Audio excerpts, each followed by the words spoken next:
Ni dai ni ne Karkuzu ɗan Ƙurmuzuzu jikan ƙozo na bodara ikon Allah abin sai ta Allah ta yi. A cikin ayyukan da nake da wannan shekara na makance yanzu zancen da nake yi mai kallo na ba na gani, ni sai dai ya ganni amma ni ba na ganinsa.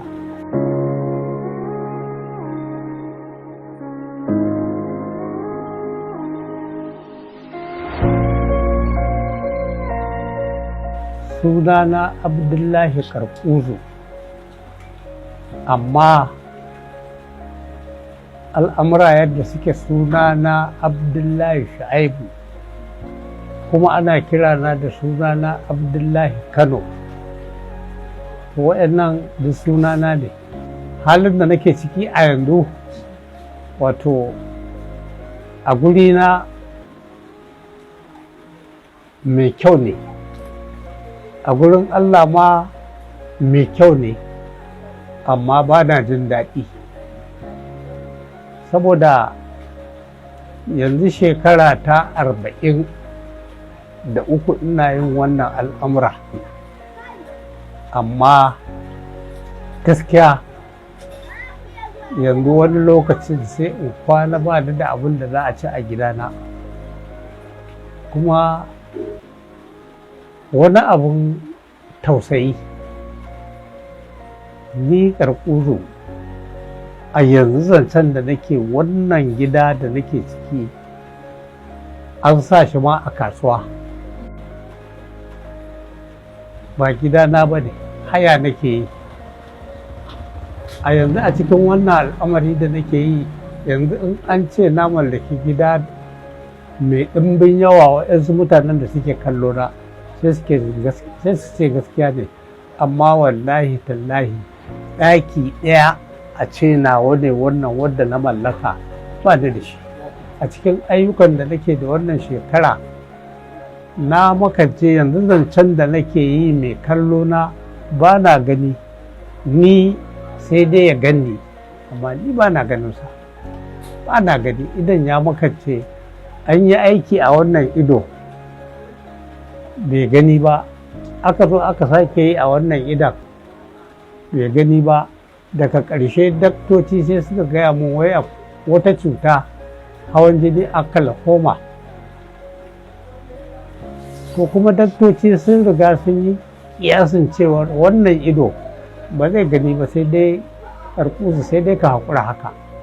Duk da ka baya kenan, su kuwa su Mandawari ai da ɗaɗɗu ne a gare ni, kuma wa'yanda muke maganar sun mutu, kamar na jihohi, kamar dai a Kano akwai Karo da Goma, akwai Malam Mamma,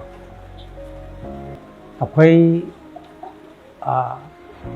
waɗannan da muka yi aikin da su duk an rasu tsofaffi. Ai yanzu ba wai al'ummar Kano kawai ko al'ummar Jos ko na Kaduna ko na Lagos, duk al'ummar duniyar nan ina buƙatar a taimaka min.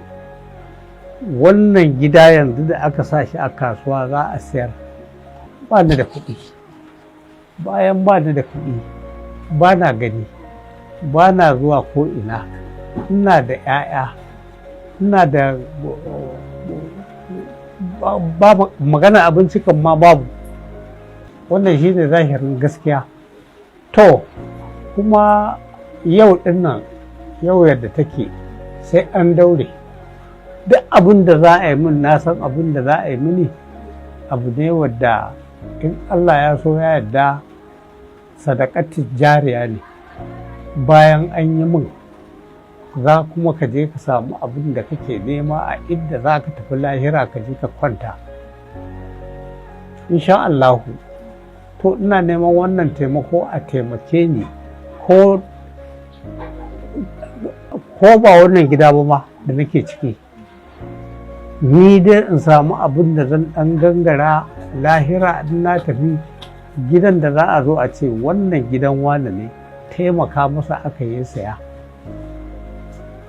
kuma a tallafa min da kayan abinci bayan kayan abinci a tallafa min da ɗan abin da na rika samu ina rikewa. A takaice dai ba na gani, ba ni da lafiya, ga shekaru masu yawa.